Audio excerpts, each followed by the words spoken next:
Shalom, muy buenas noches. Laila Toble Kulam.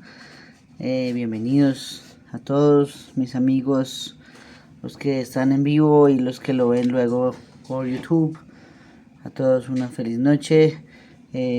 Baruch Hashem, porque vamos a tener una noche más para estudiar el Tanaj. Y vamos a continuar con el estudio en el libro de Melahim Bet. Hoy nos corresponde Perek Tet, capítulo 9. ¿Listo? Rápidamente, hace una semana estuvimos estudiando sobre el rey Jehoram y el rey Josías, que fueron quienes sucedieron al rey Ahab y al rey Jehoshaphat en Israel y en Yehuda. ¿Sí? Ahora vamos a ver qué sucedió después. ¿Listo? Vamos a dedicar este estudio a la Torah por la salud de mi padre, Jorge Gutiérrez Díaz, hijo de Lucía, Bezra Hashem, que reciba Refuah Shelema, Refuah Nefesh, Refuah Guf, junto con todos los miembros de Am Israel. Bueno, muy bien. Vamos a leer el Tanaj y vamos a ir explicando los versículos que vamos a estudiar el día de hoy. Muy bien. Dice así: y Elisha el profeta, por su parte, llamó a uno de los hijos de los profetas y entonces le dijo: ciñe tus lomos y toma este frasco de aceite en tu mano y ve a Ramot Gilead. Cuando hayas entrado allí, ve allí a Jehú, ben Jehoshaphat, ben Nimsi, y tienes que entrar y hacer que él se levante de en medio de sus hermanos y lo introducirás en la cámara más recóndita. Y tienes que tomar el frasco de aceite y derramarlo sobre su cabeza y decir: esto es lo que ha dicho Hashem, de veras te unjo por rey sobre Israel. Y tienes que abrir la puerta y huir y no esperar. Y el servidor, un segundo, ya. Y el servidor del profeta procedió a irse a Ramot Gilead. Cuando entró, pues, allí estaban sentados los jefes de la fuerza militar. Él ahora dijo: hay una palabra que tengo para ti, oh jefe. Antes eso Jehú dijo: ¿para cuál de todos nosotros? Pero entonces él dijo: para ti, oh jefe. De manera que él se levantó, entró en la casa, y él procedió a derramar el aceite sobre la cabeza de él y a decirle: esto es lo que ha dicho Hashem, Elohé Israel.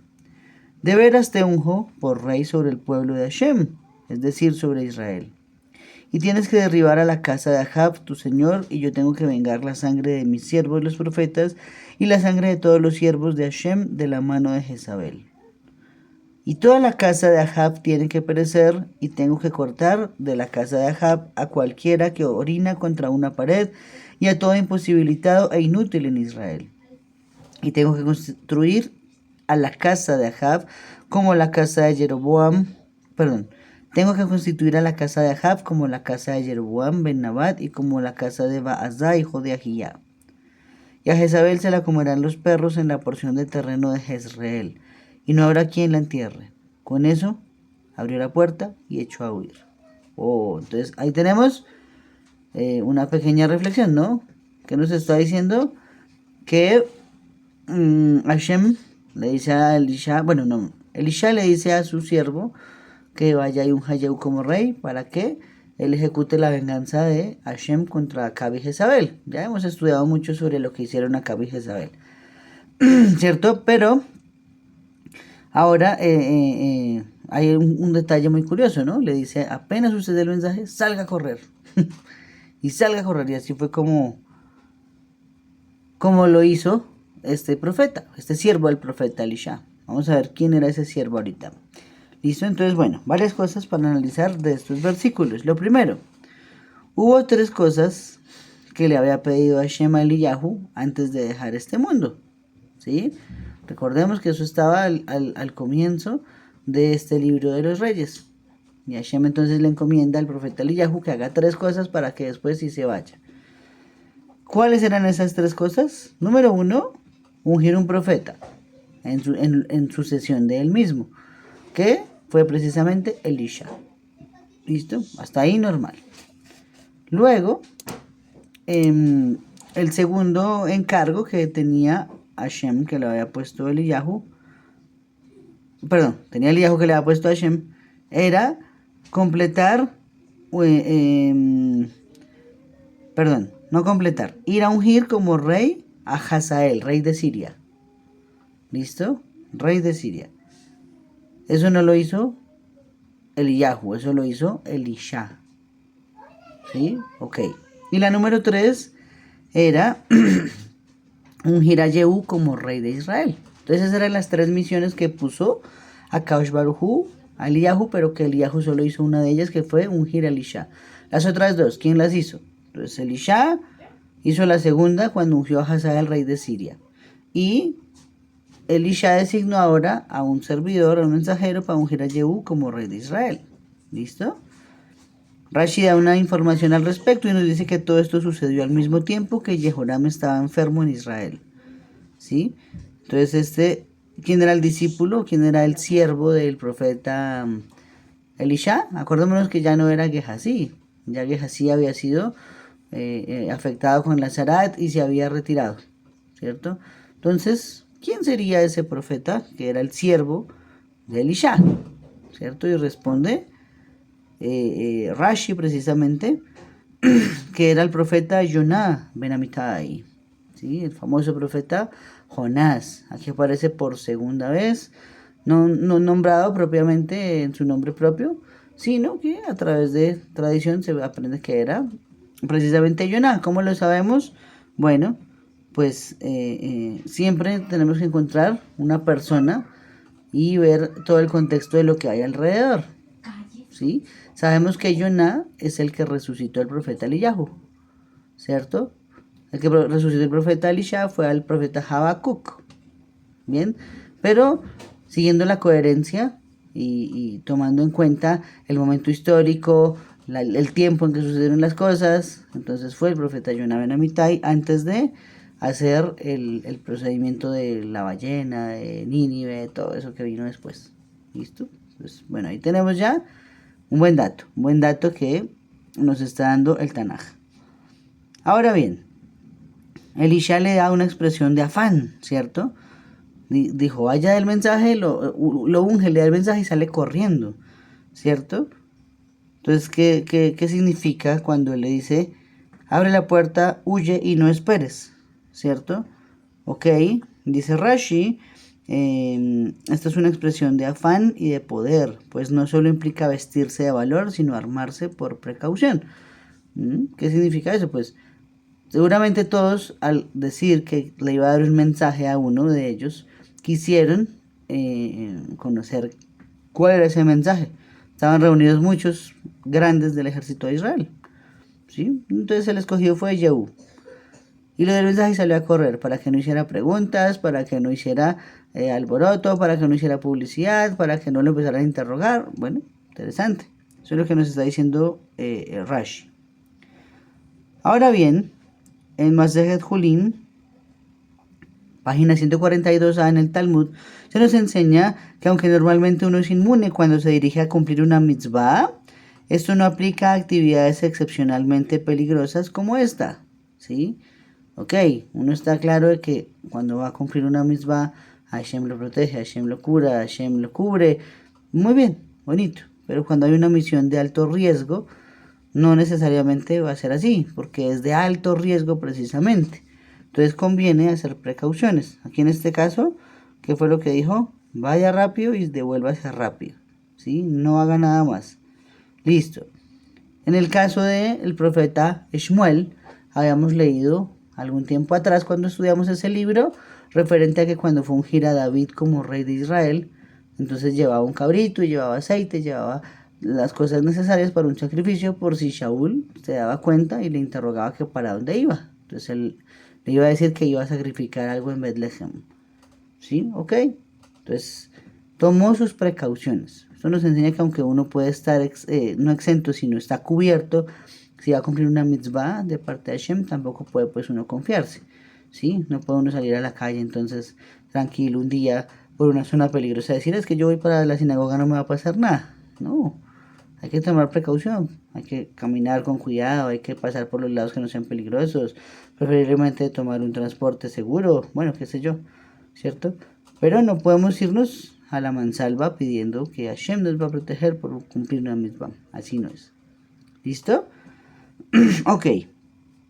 Ahora bien, aquí se hizo la unción sobre Yehú con una vasija. Aquí hay algo muy curioso. Los Jajamim me enseñan algo muy interesante. El único que había sido ungido también con una vasija anteriormente era Shaul. El rey Shaul, el primer rey de Israel. Hasta ahí, normal, ¿cierto? Ok. Pero ¿qué particularidad comparten Shaul, primer rey de Israel, y Jehú, el rey actual que nos está diciendo acá el Tanaj? Que su reinado duró poquito. Ambos el reinado les duró poquito. ¿Sí? Sin embargo, las otras dos unciones famosas como rey de Israel habían sido la de David y Shlomo. Y ellos no fueron ungidos con una vasija con aceite, sino propiamente desde un cuerno. ¿Sí? Entonces, ¿qué significa eso? Los Jajamim me enseñan que al hacer la unción a través de un cuerno, el reinado de David y Shlomo fue duradero. Pero Jehú y Shaul no duraron porque fue a través de una vasija. Bueno, interesante, ¿no? El cuerno no solamente, entonces nos damos cuenta que tiene utilidad para el shofar, también para ungir a los reyes era vital, era importante. Muy bien. ¿Qué más nos enseñan los Jajamim? Ok, en el versículo 4 dice, el servidor del profeta, procedió a irse a Ramot Gilead. Ya estuvimos estudiando que este profeta, que se encargó de la misión de ungir a Jehú como rey, era el profeta Jonás. ¿Listo? Era el profeta Jonás. ¿Ok? Pero ¿por qué dice dos veces la expresión el servidor, el servidor? En hebreo no dice así, dice Na'ar, Na'ar. El joven, joven. ¿Por qué lo llama dos veces joven el Tanaj? Esa sería la pregunta que vamos a responder. Y dice Rashi, eso significa que el profeta Jonás, ¿cierto? Se hizo profeta en dos formas. Uno, por decreto divino, y dos, por mérito propio. Sí, la profecía no era algo que se pasaba de uno a otro. Eso tenía que ser escogido por Hashem. Pero ahí está la dualidad. Para ser escogido por Hashem y que se le entrega a uno la nebua, tiene que ser un recipiente digno de ella. Si no, pues no va a servir. ¿Cierto? Entonces lo que nos viene a decir es que Jonás no solamente tuvo el mérito de ser escogido por Hashem, ¿sí? Sino que se lo ganó. Y hay un indicio de cómo lo llegó a merecer. Si ya había sido resucitado por el profeta Eliyahu, ¿cierto? Eso significa que él tenía un mérito grande. Había vuelto del más allá a este mundo. Y se había vuelto ahora un naví importante, un profeta importante. ¿Sí? Entonces, ok. Así lo describe Rashi porque dice de esa forma. Ahora, un apunte muy importante. ¿Por qué ungir a Jehú? Si sabemos que un rey, no necesariamente cada rey de Israel necesitaba ser ungido, ¿cierto? Bueno, esto es para hacer un recorderis. Jehú tuvo que ser ungido porque él no tenía ascendencia real. Cuando hay ascendencia real con linaje, nunca se pone un rey y se unge a su hijo y a su hijo, no, porque ya sabemos que es el hijo de él. Simplemente a rey muerto, rey puesto. ¿Cierto? Pero en el caso de que había un cambio de linaje porque se rompía la línea de sucesión, ahí sí era necesario ungir a un nuevo rey. Por eso es que acá Jehú tuvo que ser ungido. ¿Sí? Igual el otro caso para ungir reyes, por ejemplo, porque se preguntará alguien ¿y por qué Shlomo fue ungido si sabíamos que era rey de David, hijo de David, perdón? Bueno, tenía que ver con el hecho de que había una disputa entre hermanos. Entonces estaba por un lado Adoniyahu, que quería el reinado de Israel, por el otro Shlomo, que era el elegido por David. Entonces por eso fue necesario, para despejar todas las dudas, lo del aceite, la unción con el aceite. ¿Listo? Entonces, ok. Recapitulando, el profeta Jonás llegó, le dijo a Jehú, usted es el rey de Israel, y entonces usted va a librar la venganza de Hashem contra la casa de Acab y la casa de Jezabel. Pum, y salió a correr y no dijo nada más. Versículo 11, sigo leyendo. En cuanto a Jehú, él salió a donde los siervos de su señor, y ellos empezaron a decirle, ¿está todo bien? ¿por qué entró a donde ti este loco? Pero él les dijo, ustedes mismos bien conocen al hombre y su clase de habla. Pero ellos dijeron, es falso, hermano.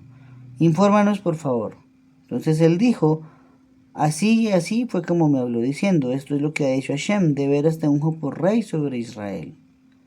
Ante eso ellos tomaron apresuradamente cada cual su prenda de vestir y la pusieron debajo de él sobre los escalones pelados y se pusieron a tocar el shofar y a decir, Yehú ha llegado a ser rey, ha llegado a ser rey. Y Yehú ben Jehoshaphat ben Nimzi procedió a conspirar contra Jehoram. Y sucedía que Jehoram mismo había estado vigilando en Ramot Gilead, él con todo Israel a causa de Hazael, rey de Siria. Más tarde Jehoram, el rey, se volvió para sanarse en Jezreel de las heridas de los sirios que lograron infligirle cuando se peleó contra Hazael, rey de Siria. Yehú ahora dijo, si el alma de ustedes está de acuerdo, no dejen que nadie salga en escape de la ciudad para ir a dar informe en Jezreel. Y Yehú procedió a montar en su carro e irse a Jezreel porque Jehoram estaba acostado allí y Ahazía mismo, el rey de Yehudá, había bajado a ver a Jehoram. Y el atalaya estaba de pie en la torre de Jezreel y llegó a ver la oleada en masa de los hombres de Yehú a medida que él venía. Y enseguida dijo, hay una oleada en masa de hombres que estoy viendo. A lo que dijo Jehoram, toma un soldado de caballería y envíalo a su encuentro y que diga, ¿hay paz? Por consiguiente, uno montando a caballo fue a su encuentro y dijo, esto es lo que ha dicho el rey, ¿hay paz? Pero Yehú dijo, ¿qué tienes que ver tú con la paz? Da la vuelta detrás de mí. Y el atalaya pasó a dar informe diciendo, el mensajero llegó hasta ellos, pero no ha vuelto. Vamos a analizar algunas cosas de todos estos versículos antes de continuar. Bueno, entonces, importante, la gente sabía que el Jonah era un profeta. Y aún así dice, ¿y a qué vino ese loco acá a hablar con usted? Un poquito irrespetuoso, un poquito insolente, haber llamado a un profeta. Rashi nos dice, habían ocasiones en que el profeta cuando estaba bajo la influencia de la nebuá, perdía el control de sí mismo y actuaba de manera extraña. ¿Sí? Entonces, claro, ¿qué pasaba? Perdía el control de su cuerpo. No tenía control sobre sí mismo cuando la nebuá se posaba sobre él. Después ya se acordaba de todo lo que había visto en la profecía y lo expresaba, ¿cierto? Pero en el momento en que era, ¿cómo decirlo?, poseído por la profecía, digámoslo de esa forma, por la nebuá, por el espíritu de profecía, no era consciente de las funciones de su cuerpo ni de las palabras que decía. Por eso la gente tomaba a los profetas como locos. Porque estaban de un momento a otro y empezaban a hablar solos o a hacer cosas solos o a caminar, en fin.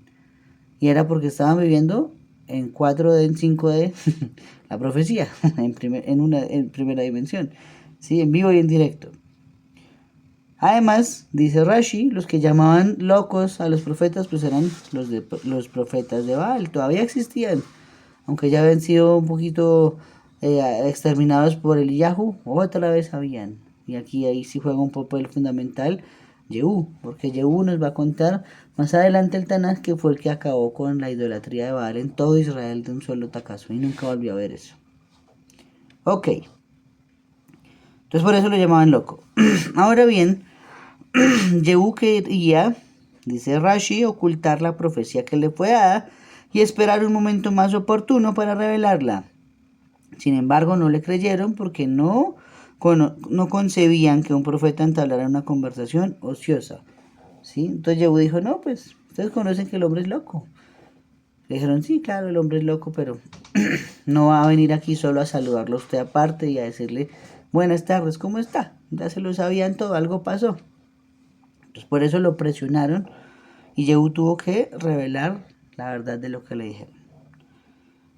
Ok, ahora nos dijo el Tanaj que una vez él les contó que fue ungido rey de Israel, todo el mundo puso debajo su ropa para que él caminara, ¿cierto? ¿Qué hicieron?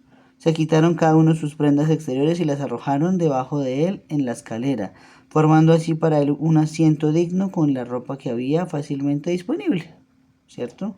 Entonces le hicieron con lo que había a la mano los honores que podían hacerle, ¿sí? Ahora bien, la gente, pues eso nos da a entender que era muy seria, ¿cierto? Yo me imagino que si hoy en día alguien le dice a otro, yo soy el rey de Israel, entonces va a decir, sí, claro, cómo no, chévere, su majestad. Nadie le va a creer. Pero acá nos dice que Todos le creyeron y todos arrojaron sus prendas entonces. ¿Para qué?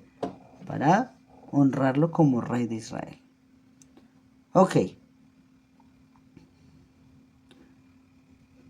Ahora bien, versículo 15 nos dice que entonces él llega a la ciudad de Ramot Gilead, ¿cierto? Donde estaba Jehoram y Ocosías, Ahazías, ¿cierto? Y los reyes actuales vigentes tanto en Israel como en Judá.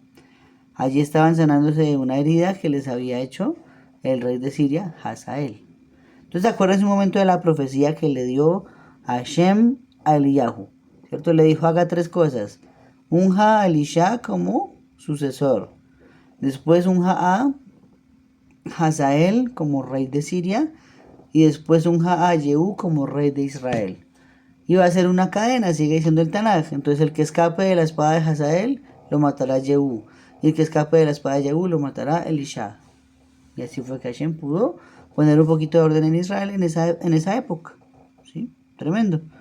Aquí se está empezando a cristalizar esa cadena y el por qué Hashem lo había ordenado de esa forma a través de Eliyahu.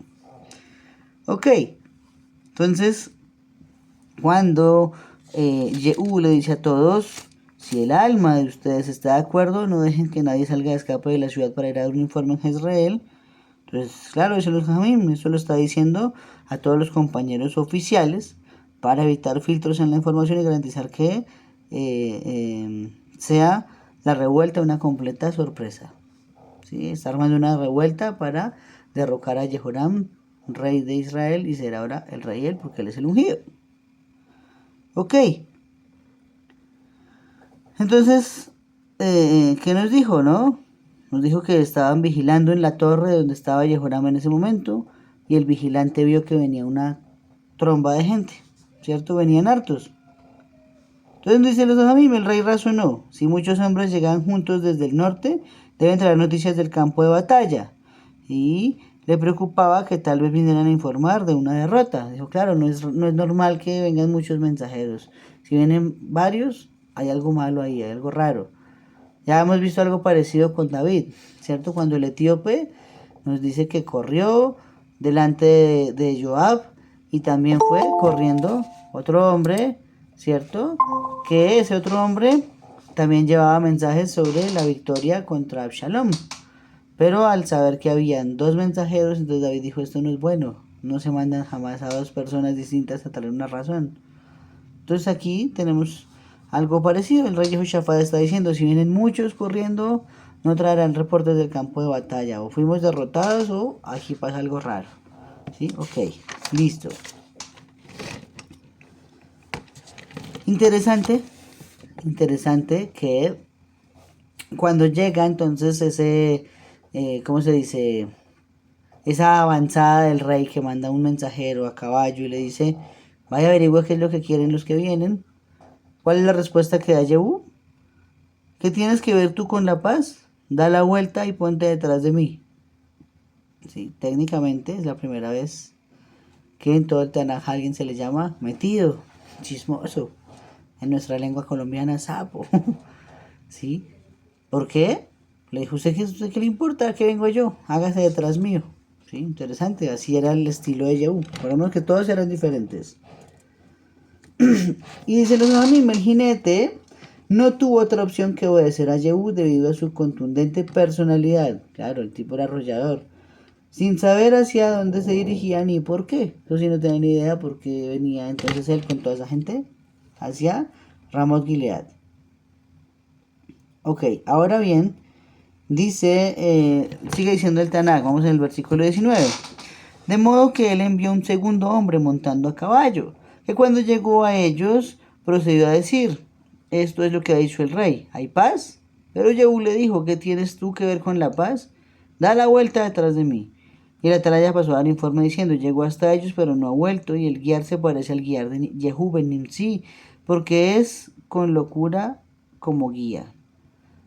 Sí, o sea, en palabras también muy colombianas, era un pata brava, montando en el caballo, manejaba muy rápido el caballo. Por eso dijeron, debe ser Jehú, porque la forma en que trae y la velocidad que trae, pues es rarísima. Ok, Ante eso Jehoram dijo, engancha. De manera que su carro de guerra fue enganchado y Jehoram, rey de Israel, y Ahazías, rey de Judá, salieron cada uno con su propio carro de guerra. Continuando el encuentro de Jehú, llegaron a hallarlo en la porción de terreno de Nabot, el jezreelita. Oh, entonces viene la escena, ¿no? Sale el rey de Jehudá y el rey de Israel. Estaban juntos en una ciudad porque habían sido heridos por el rey de Siria en el capítulo anterior. Ahora entonces llegan y se dan cuenta que viene Jehú con una tropa grande y al enviar personas a preguntar si era en paz o venida, cuando respondieron, pues se armaron para salir a la batalla, ¿cierto? Ok. ¿Pero en dónde fue la batalla? En la viña de Nabot. Oh, entonces estamos otra vez ubicados en ese contexto. Sí, acordémonos que en su momento el Tanakh nos contó que esa viña de Nabot, que fue la que codició a Acab, quedaba al lado del palacio. Aquí está confirmado que sí, porque al salir del palacio o pues de la ciudad, ahí estaba la viña de Nabot. Y otra vez estamos enfrascados y enmarcados en ese mismo lugar. Ok.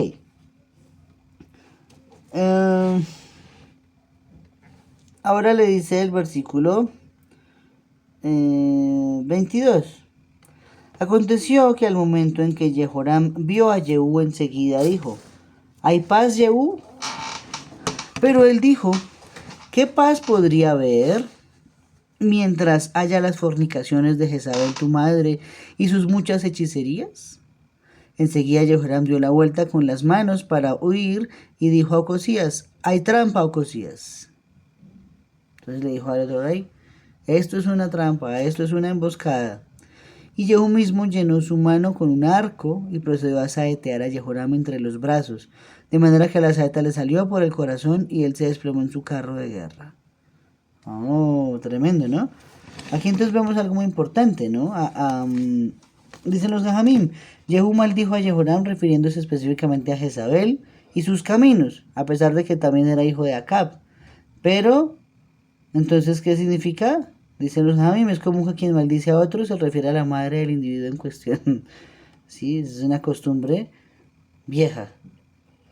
Echar un madrazo. Eso es una costumbre vieja. El Tanakh ya nos había contado de uno anteriormente. El primero registrado fue de Shaul a Jonatán, cuando le dijo, eres un hijo de la mala madre. Precisamente eso se lee cuando hay un Shabbat que es previo a Rosh Hodesh, ¿cierto? Esa es la haftará siempre de un Shabbat que cae en víspera de Rosh Hodesh. Porque todo el contexto se desarrolla en que era Rosh Hodesh y Jonatán permitió que David no fuera a Rosh Hodesh y entonces viene y se da cuenta de las intenciones reales de Shaul.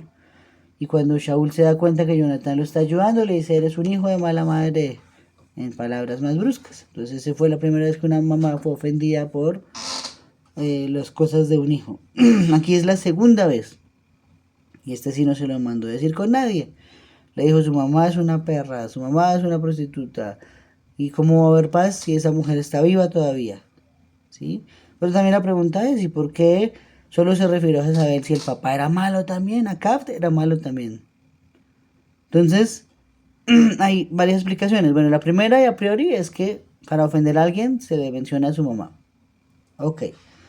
Pero la segunda, y es la más importante, es porque las midot que tenemos nosotros, en el mayor porcentaje las aprendimos de mamá. ¿Sí? Las cualidades que tenemos cada uno de nosotros las aprendimos más de la mamá que del papá. Del papá se aprende más la sabiduría, otro tipo de cosas. Pero las cualidades se aprenden desde la mamá. Y eso tiene una explicación muy lógica. Desde que el niño es engendrado en el vientre materno, se alimenta de sangre de la mamá. 9 meses alimentándose de sangre de la mamá. Nace y después son 2 años alimentándose de sangre de la mamá, de la leche materna.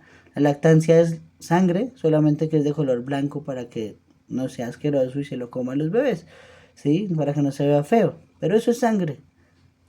Después de que es destetado, se la pasa en la casa con la mamá. La mamá lo cuida, la mamá le enseña a cepillarse los dientes, a acostarse, la mamá le enseña a vestirse, la mamá le enseña a hablar.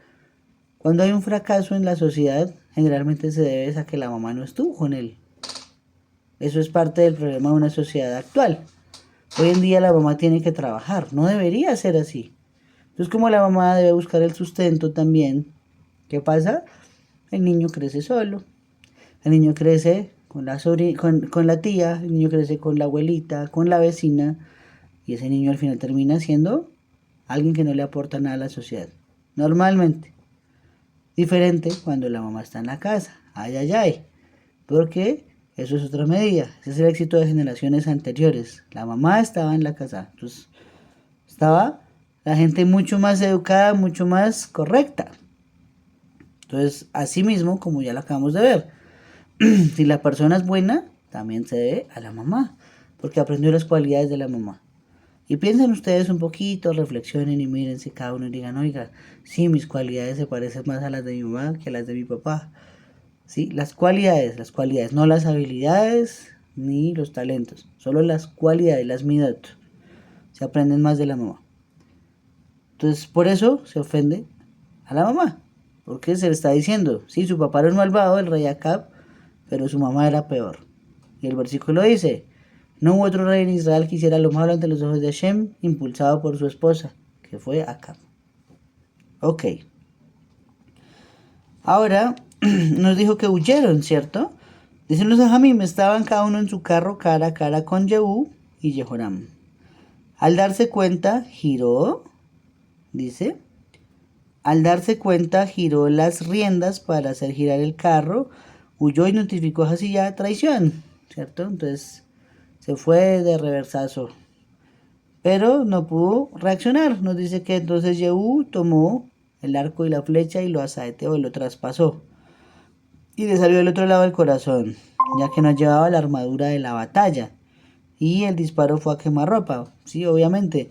Si va a haber alguno que era un soldado de Israel, que era Jehú, dice, no, pues ¿para qué me voy a ir armado? Bajó la guardia, se fue sin protección, y cuando dio la espalda, fue atravesado y le sacaron el corazón con la flecha. Tremendo, ¿no? Qué puntería ese hombre Jehú.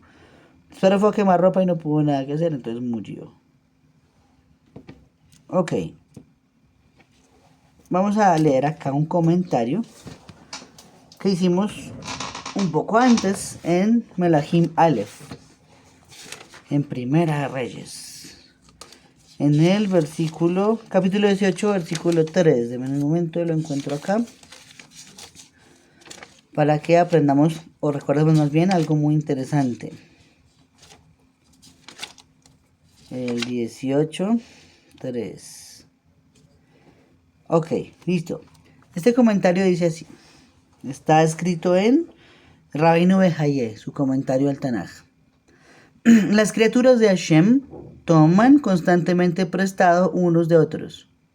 ¿Sí? Todos pensemos eso. Pero no se está refiriendo necesariamente al dinero, porque está diciendo las criaturas, no los seres humanos. Los seres humanos necesitamos prestarnos muchas cosas, ropa, dinero, utensilios, libros, bueno, eso es normal. Pero aquí el comentario de René ya viene más allá, dice, no solamente es el ser humano el que toma prestado uno del otro, eso viene a ser una tendencia dentro de todas las criaturas de Hashem. Ejemplo, el día toma prestado de la noche, y la noche toma prestado del día, y nunca tuvieron que recurrir a un litigio por ello. Eso está insinuado en Teilim 19, del 3 al 4. Un día llama al otro, una noche llama a otra, ¿cierto? Así empieza ese salmo, es de los primeros que se lee en Shabbat.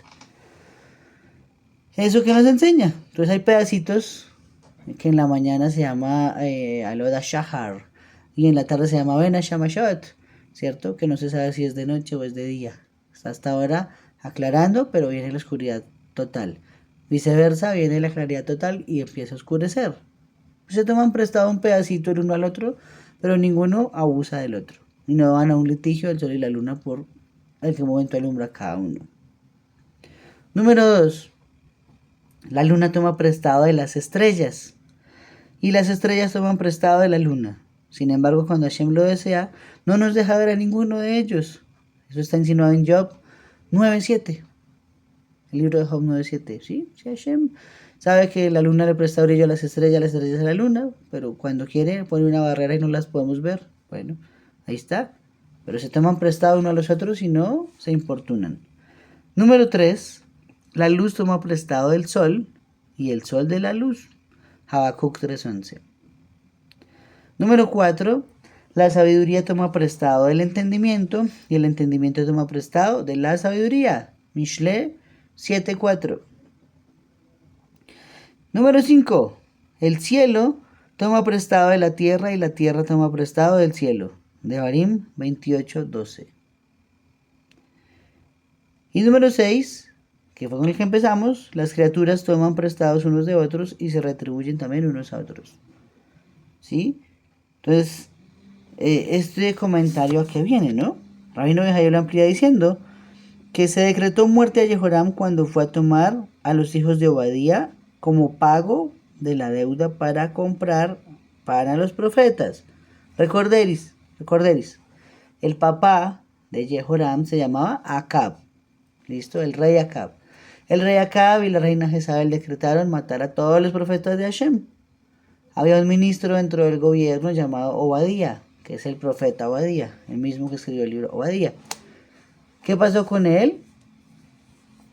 Que llega y él empieza a alimentar de su bolsillo a 100 profetas de Hashem. Dice el Tanán que los escondió en 2 cuevas, de a 50.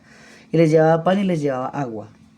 Y los sostenía a su propio bolsillo. Pero llegó un momento en que, claro, llevaban muchos años, 2, casi 3 sin llover en Israel.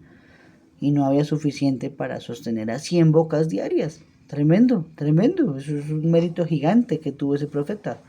¿Qué hizo él? Le tomaba prestado al hijo de Acab, Jehoram. Y Jehoram sabía todo y no lo delataba. Eso es uno de los méritos de esa generación.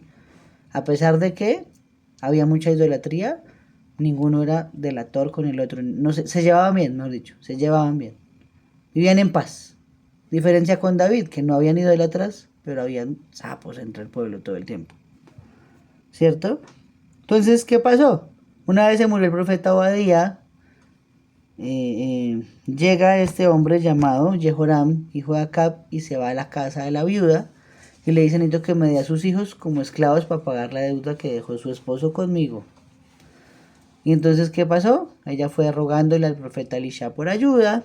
Y ahí viene un milagro que nos estudiamos ya anteriormente, que el profeta le dice que tire en la casa y le dijo que solo aceite. Y entonces dijo: pídale prestado a todo el mundo vasijas y llénelas. Se llenaron tanto que la mujer pudo pagar la deuda y le quedó para vivir el resto de su vida cómodamente. ¿Sí? Entonces dice Rabino Behayo, en ese momento en que llega Jehoram a tomar los hijos del profeta Obadía como esclavos para pagar una deuda, en ese momento se decreta muerte sobre Jehoram. Y así se puede entender lo que está escrito en Ezequiel 18:13. ¿Qué dice Ezequiel 18:13? Prestó con interés. ¿Acaso vivirá? Interesante, ¿no? La Torá misma nos prohíbe prestarle a otro judío con interés. Y dice el profeta: si prestó con interés, ¿acaso vivirá? No merecería vivir. Si había violado una misbah de oraita, que era prestar sin interés. Por lo tanto, Jehoram se hizo acreedor a la muerte. Interesante. Eso es muy duro. Acuérdense cómo se dice interés, ¿no? Neshech. Que si se permutan las letras se puede decir Nahash también, serpiente. ¿Y por qué? Porque pagar intereses es como la mordida de una serpiente. ¿Sí? Eso envenena el cuerpo y lo va matando a uno de a poquitos. Eso es muy difícil. Es Hashem que no tengamos que ser de endeudados y deudores de algo con interés. Y si se nos piden prestado, que podamos darlo sin interés, está bien. Es Hashem. Ok. Ahora bien, sigue diciendo el Tanaj. Ahora dijo a Bidkar, su adjutor: álzalo, arrójalo en la porción del campo de Nabot del Jezreelita. Pues recuerda, yo y tú íbamos guiando tiros de caballos detrás de Acab su padre, y Hashem mismo alzó esta declaración formal contra él. Ciertamente vi ayer la sangre de Nabot y la sangre de sus hijos. Es la expresión de Hashem, y yo ciertamente te lo pagaré en esta porción de terreno. Es la expresión de Hashem. Ahora pues álzalo, arrójalo en la porción de terreno conforme a la palabra de Hashem. Se sabe que hay una profecía que los hijos tenían que pagar por la muerte de Nabot en ese lugar. Y eso que ya estudiamos que Nabot era un primo de ellos, ¿no? Le quitaron la herencia al pobre Nabot. Acuérdense de algo, a la familia, bueno, a los hermanos se les conoce, es cuando se reparten la herencia de los papás. Así que si usted todavía no ha repartido la herencia de sus papás, usted no conoce quiénes son sus hermanos. Si ya lo hizo, me acaba de entender el comentario porque ya sabe quién es quién. Siempre hay un tío que se quiere quedar con todo lo que era del papá, del abuelo. Siempre hay uno, en toda familia. Y si no lo hay es porque ese es usted. ¿Listo? Ok. Entonces al final, Yehú, para poder cumplir esta profecía, pide que arrojen el cadáver de Jehoram en la viña de Nabot. Y así empieza a cumplirse lo que había dicho Eliyahu después de lo que sucedió. ¿Qué tenemos también por aquí para analizar? Ok, dice Rashi, Yehú y Bidkar, los mismos que acaban de nombrar acá en este pasuk, iban juntos detrás de Acab el día que murió Nabot. Ellos escucharon la profecía por boca de Eliyahu mismo, lo que acabamos de decir. Y ahora Yehú dice que ha llegado el momento de cumplir esa profecía. Bueno, bonito, ahí sí toca rescatarle eso a Yehú. Él lo escuchó y él lo ejecutó para que se cumpliera la profecía. No pasó solo, alguien tuvo que intervenir. Las cosas no se hacen solas. Ok, denme un segundo.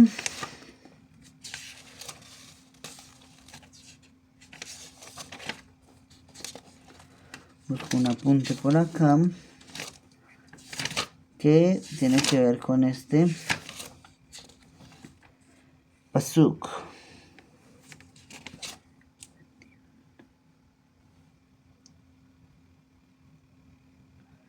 Ok, listo, para entender un poquito, ¿no? Rápidamente, un recorderis. Masejet Sanedrin, en el Talmud, la Gemara nos dice, página 48b, se enseñó en una baraita que los que son ejecutados por un rey por crímenes cometidos contra él, sus propiedades pertenecen al rey, ¿cierto? Por eso tenía que matarse a Nabot para que el rey poseyera la heredad de él, ¿sí? No hay otra manera. Pero por otro lado dijimos que Ahab era un primo de Nabot, ¿cierto? Del mismo modo también podía haberle heredado porque Nabot no tenía hijos. Entonces ahí sí, como dice el dicho, ¿no? Con sello gano yo y con cara pierde usted. Matándolo por cualquiera de los lados, se aseguraba o la herencia por sucesión o la herencia por la ley que decía que alguien asesinado por un pecado contra el rey, todas las propiedades pasaban para el rey. Infeliz, ¿no? Ok, al mencionar que la sangre de los hijos de Nabot, que fue lo que acabamos de leer, se refiere a que al igual que Hebel, los hijos que habrían salido de él hubieran podido pues venir a este mundo, haber traído almas por esa genealogía, pero al matarlo y al no tener quien lo heredara, ¿cierto? Ni hermanos para levantar descendencia, entonces está siendo responsable Ahab de las sangres de Nabot, son por sus hijos no nacidos. Es delicado. Hoy hablaba con mi hermano y decía, matar a una persona es hacerle un favor a él, es mejor que siga vivo. Bueno, sí, es cierto, porque estando vivo o se sufre o se arregla, pero algo pasa. En cambio, estando fuera de este plano, pues ya no hay nada que hacer. Ein malazot. Ok, versículo 27. Nos dice así el Tanaj. Y Ahaziyah, rey de Yehuda, mismo lo vio y emprendió la fuga por el camino de la casa del jardín. Más tarde Yehú se fue en seguimiento de él y dijo, a él también derríbenlo. De manera que lo derribaron mientras estaba en el carro camino a Gur, que está cerca de Ibleam, y él continuó su huida hasta Megiddo y llegó a morir allí. Ok. Entonces este es el primer rey descendiente de David que había sido idólatra. Lo estudiamos hace una semana, Ocosías. Ahaziyah en hebreo. Este fue el primero en ir por el camino de Jeroboam y de Acab, pero que venía de la descendencia de David, era un rey de Yehudá. Por eso también sufrió este destino. Entonces sus siervos lo llevaron en un carro a Jerusalén y así lo enterraron en su sepulcro con sus antepasados en la ciudad de David. Y había sido en el año 11 de Jehoram, hijo de Ahab, cuando Josías había llegado a ser rey sobre Yehudá. Ok. Entonces, ¿qué aprendemos de acá? Dice Rashi, ¿por qué se le dio muerte a Josías también? Si era hijo del rey David, era descendiente de David. Entonces nos dice, este hombre era sobrino de Acab, hijo de Atalía, su hermana. La mamá de él se llamaba Atalía y era hermana de Acab. ¿Por qué? Jehoshaphat se había casado con una hermana de Acab. Entonces, actuaba mal desde el principio. ¿Por qué? Dice Rashi, este rey Ahaziyah iba a Shomrom y se escondía de los oficiales de Yehudá para hacer idolatría sin sospechas. Pero hay alguien de quien no nos podemos burlar. Uno le puede mentir a todo el mundo, puede engañar a todo el mundo, hasta a sí mismo de pronto, pero jamás puede engañar a Kadosh Baruj Hu. Y es peor cuando uno hace las cosas en secreto, porque él se los paga en público. Ahí está el problema, ¿cierto? Ok, no escapó de aquel que todo lo ve. Fue herido, entonces llegó hasta Megiddo, no sobrevivió a las heridas que tenía.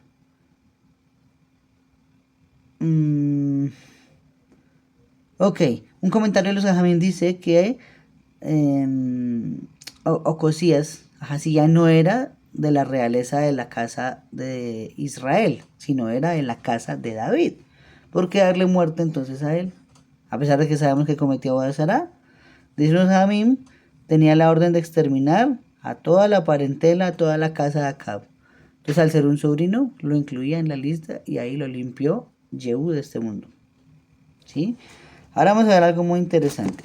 Empezamos desde el versículo 30. Quedan solo 7 para analizar los 3 minutos que nos quedan de estudio.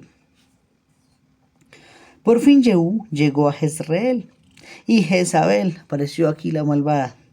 Jezabel misma lo supo y ella procedió a pintarse los ojos con pintura negra y a arreglarse la cabeza hermosamente y a mirar abajo por la ventana. Y Jehú mismo entró por la puerta. Ella ahora dijo, ¿le fue bien a Zimri el que mató a su señor? Ante esto él alzó el rostro hacia la ventana y dijo, ¿quién está conmigo? ¿Quién? Inmediatamente 2 o 3 oficiales de la corte miraron abajo a él. Por lo tanto él dijo, déjenla caer. Entonces la dejaron caer y parte de su sangre fue salpicando sobre la pared y sobre los caballos y él ahora la oyó.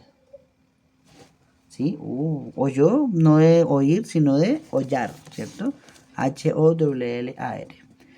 Vamos a ver qué nos dice sobre esto el Tanaj.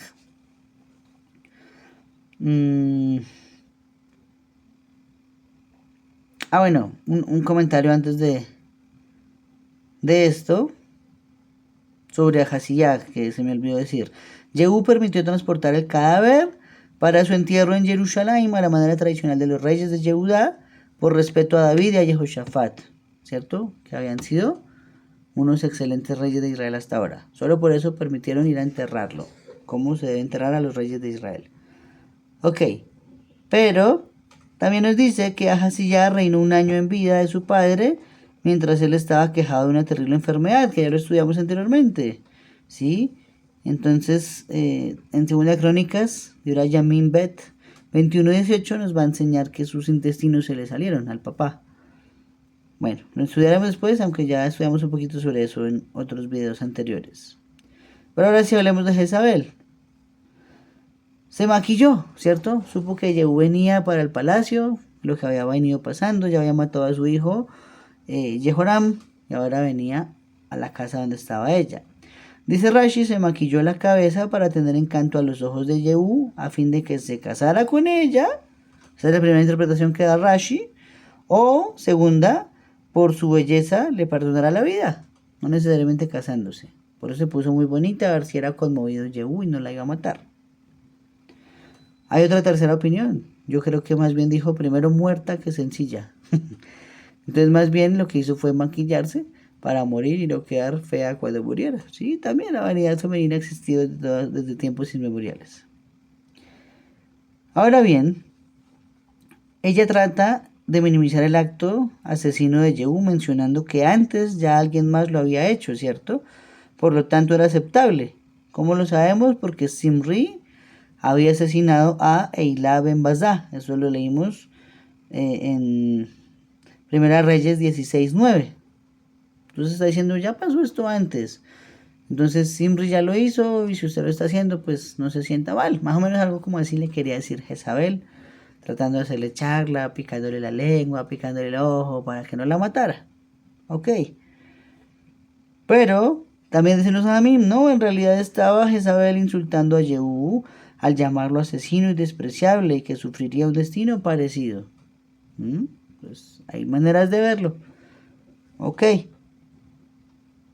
Entonces nos dijo que Yehú dijo, ¿quién está conmigo? Se refirió a los aliados de Jezabel, invitándolos a unir fuerzas con él. Y luego nos dice que fue empujada por la ventana hacia el suelo. La tiraron de un piso alto y cayó Jezabel. ¿Sí? Aquí hay un apunte muy importante. ¿Por qué Jezabel tuvo que morir así? Una respuesta que es fundamental y que está en nuestra Sagrada Torá es por un principio que dice la Torá. La Torá nos dice que cuando hay un testigo falso, ¿cierto? Y se demuestra que ese testigo es fraudulento, entonces a esa persona se le debe aplicar lo mismo que él buscaba hacer para el acusado. ¿Qué pasó con Jezabel? Ella fue la que tomó y le pagó a 2 personas para que fueran testigos fraudulentos contra Nabot y así poderlo matar para quedarse con la viña de Nabot. Mira que neguesmidad. Ahora 2 personas salieron a ayudarle a Yehú, la arrojaron y como ella le hizo a Nabot, ahora le fue hecho a ella. Pero hay una gran diferencia. Nabot fue enterrado. Vamos a ver qué pasó con Jezabel. ¿Cierto? Algo antes de continuar con la lectura nos dijo que él, o sea, Yehú la oyó.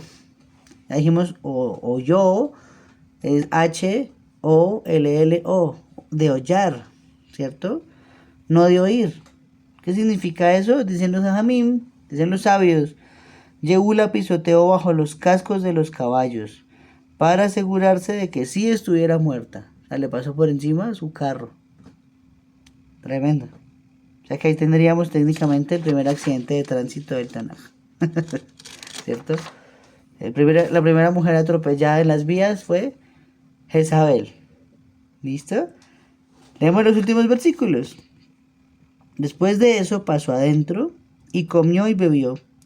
Entonces dijo, ustedes por favor encárguense de esta maldita y entiérrenla porque es hija de rey. Ella era hija de un rey de una nación vecina, no recuerdo en este momento de cuál. Cuando fueron a enterrarla no hallaron nada de ella, sino el cráneo y los pies y las palmas de las manos. Ojo con eso, hay un detalle muy importante. Solo el cráneo, solo la cabeza, las manos y los pies. ¿Por qué sería así? Ya lo vamos a estudiar. Cuando volvieron y se lo informaron, él pasó a decir, es la palabra de Hashem que él habló por medio de su siervo Eliyahu el Tishbi, cuando dijo, en la porción de terreno de Jezreel, los perros se comerán la carne de Jezabel. Y el cuerpo muerto de Jezabel ciertamente llegará a ser como estiércol sobre la faz del campo en la porción del terreno de Jezreel, para que no puedan decir, esa es Jezabel. Ahí termina nuestra lectura de hoy. Pero quedan unos versículos por analizar. ¿Listo? Lo primero, dicen los Hamim que vemos que Yehú trató el palacio como si fuera suyo por un rato. ¿Qué hizo él? Después de atropellar a Jezabel, entró a comer y a beber. Recordemos que en la casa de Acab se comía kosher. ¿Cómo lo aprendemos? Porque cuando Eliyahu sale, decreta que no va a llover, se va a vivir cerca de un arroyo, y dice que los cuervos les llevaban de la comida del rey carne para que se alimentara Eliyahu, ¿cierto? Que ese es el motivo por el cual Noach no mató al cuervo, tenía que hacer una corrección más adelante, la hizo con Eliyahu, ¿cierto? En el arca. De lo cual se aprende que si Eliyahu comía de la carne que le traían de la mesa del rey de Israel, el rey Acab, es porque esa carne era degollada según la shejitá, según las leyes de la Torah. Por eso sabemos que comía kosher. Aquí no tenemos que asombrarnos que nos diga que Yehú entró a un palacio, aunque fuera persona maldita, Jezabel o Acab, porque igual sí comían kosher, ¿cierto? Está hablando del kashrut, solamente de ese tema. Pero ahora la pregunta es, ¿no? ¿Y por qué sobrevivieron la cabeza, las manos y los pies. ¿Sí? Vamos a ver qué dicen los Jajamim. En primera instancia, Rashi dice: ella danzaba delante de sus amantes con las manos y los pies y sacudía la cabeza. Así se cumplió la profecía del versículo 10, que decía: nadie la enterrará. ¿Por qué? Pues la mayor parte del cuerpo había sido devorado y no fue enterrado. ¿Sí? ¿Qué pasó con esa cabeza y esas manos y esos pies? No sabemos. Pero nos dice que sobrevivió eso. Una manera de decirlo, Rashi, ¿por qué? Ella usaba la cabeza, las manos y los pies para danzarle a sus amantes. Esa es la primera. ¿Sí?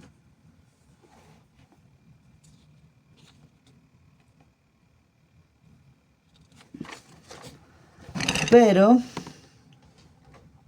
aquí hay otra, ¿cómo decirlo? Otra versión de Jajamim de por qué esas tres partes del cuerpo sobrevivieron. Y con esto finalizamos. El Midrash Pirkei Rabbi Eliezer nos enseña que aprendemos que se debe mostrar bondad amorosa a los dolientes. ¿Listo? A los que están en duelo, a los que están en luto. ¿De quién lo aprendemos? De Jezabel. ¿Por qué? Su palacio estaba cerca de la plaza de mercado. Y cuando un cadáver pasaba por la plaza, ella salía de su palacio, aplaudía con las palmas de las manos, alababa con la boca y seguía al cadáver 10 pasos. Entonces, 3 acciones hacía ella con su cuerpo para honrar a un muerto, a cualquier muerto. ¿Cuáles fueron? Número 1, recordémoslas.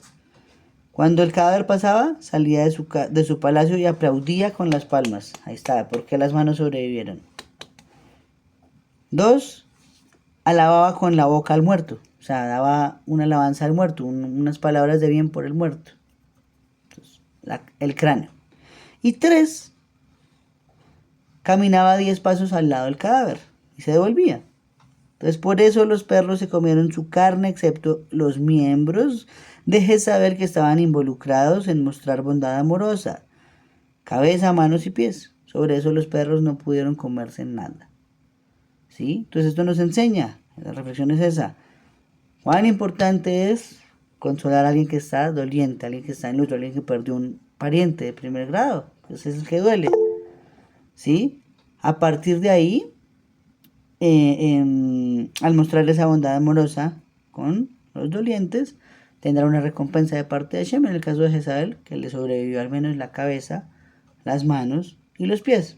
Sin embargo, pues al final del versículo nos dijo que había quedado como carne de estiércol. O sea, quedó vuelta, nada, ya saben, ¿cierto?